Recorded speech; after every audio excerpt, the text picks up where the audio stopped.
according to the learned astrological pundits, the confluence and the influence of the planets and the eclipses are bringing about the opportunity for us to deal with our demons. And it reminds of that story that allows a pointed question to be asked of us. It's that story about the beautiful woman. She was beautiful in every way, not only physically beautiful, but having a beautiful nature, a devoted wife and mother, kind and generous in her actions, and loved by everyone. But one day her husband, who loved her very dearly, was out and about when he found a piece of cloth which he thought would make a beautiful gown for her to wear at their coming festival day. So unbeknownst to her, he took the piece of cloth to the tailor that they had used for many years and asked him to fashion a gown for her. But it so happened, when the tailor was about his work, into his shop came a sorcerer, a magician, a wizard. And when the sorcerer saw this gown, he thought to himself, the person who wears this gown must be very beautiful. So reaching into his cloak, he took out an amulet and, offering the tailor a large sum of money, the tailor took the amulet and sewed it into a seam of the garment.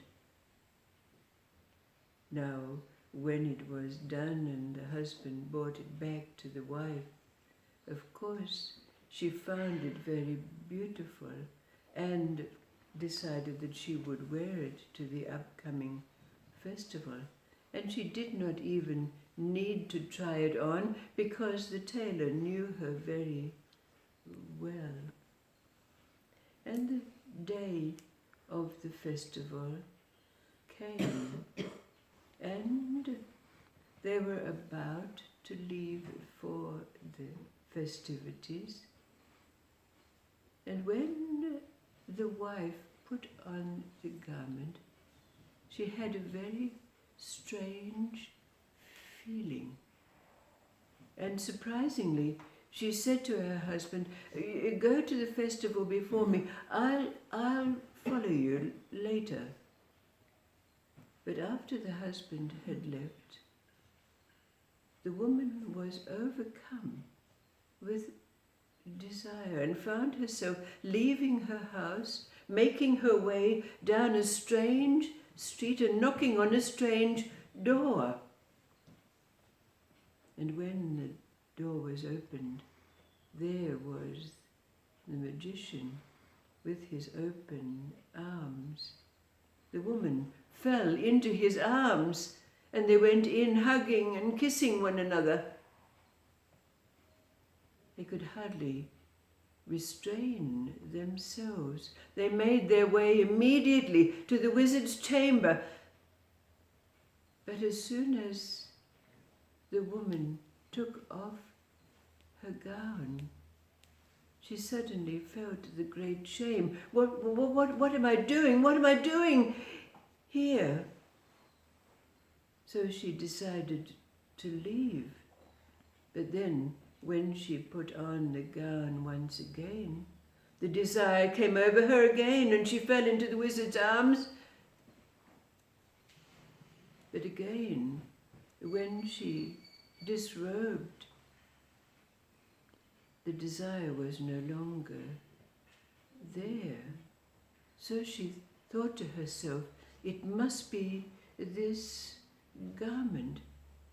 She was terribly, terribly ashamed what to do, but leaving the gown on the floor, she hurried away, wearing only her chemise, and of course, going out into the streets. Fortunately, everyone was at the festival, so she could hurry home. But of course, when her husband came home, he said to her, "What happened? Why did you not come?" And she said, "Oh, I had a very bad headache." So it was left quiet for some while, and of course the wizard,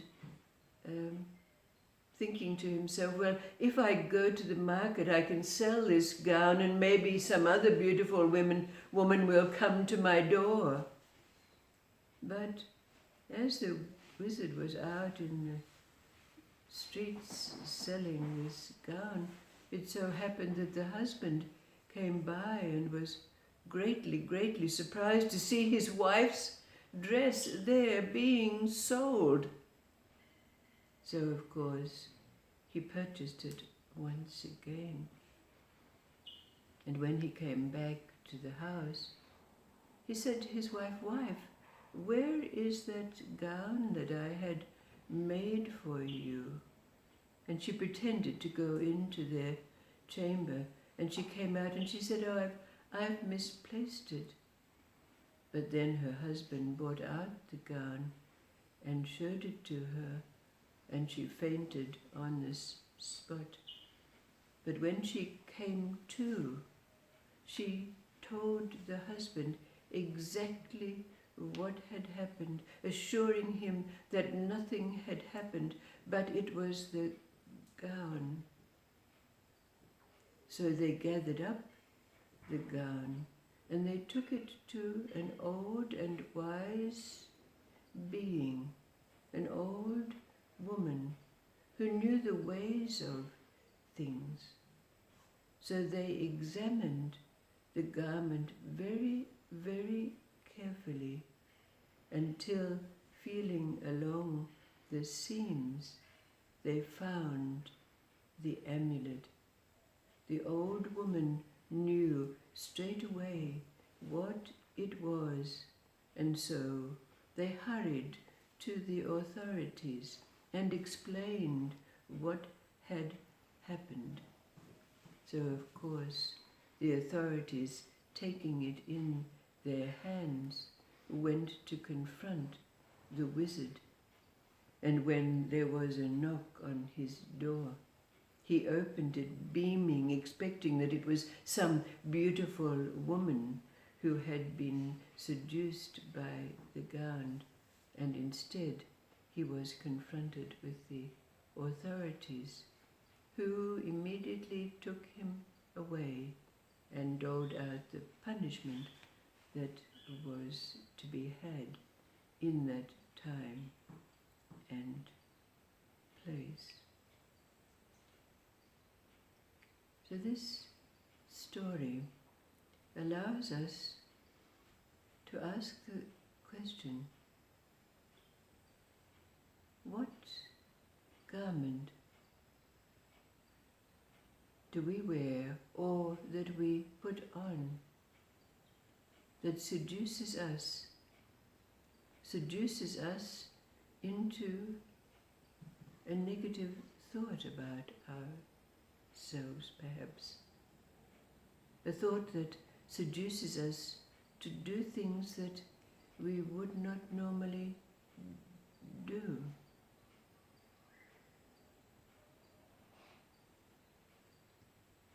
Can we now, using the confluence and the influence of this time, have an opportunity to recognize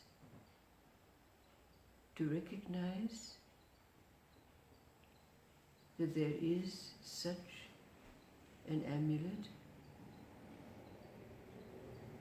and when we wear this garment or don it, It seduces us.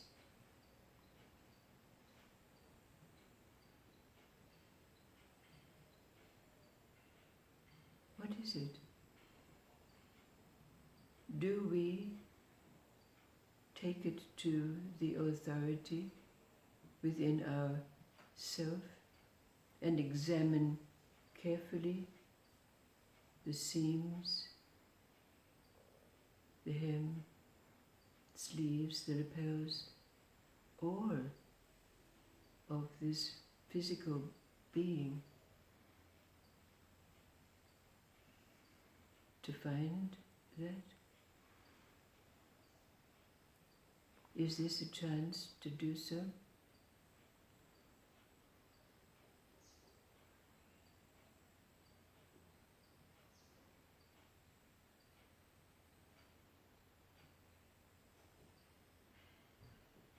What is it for us that sabotage mechanism, that amulet hidden, seduces us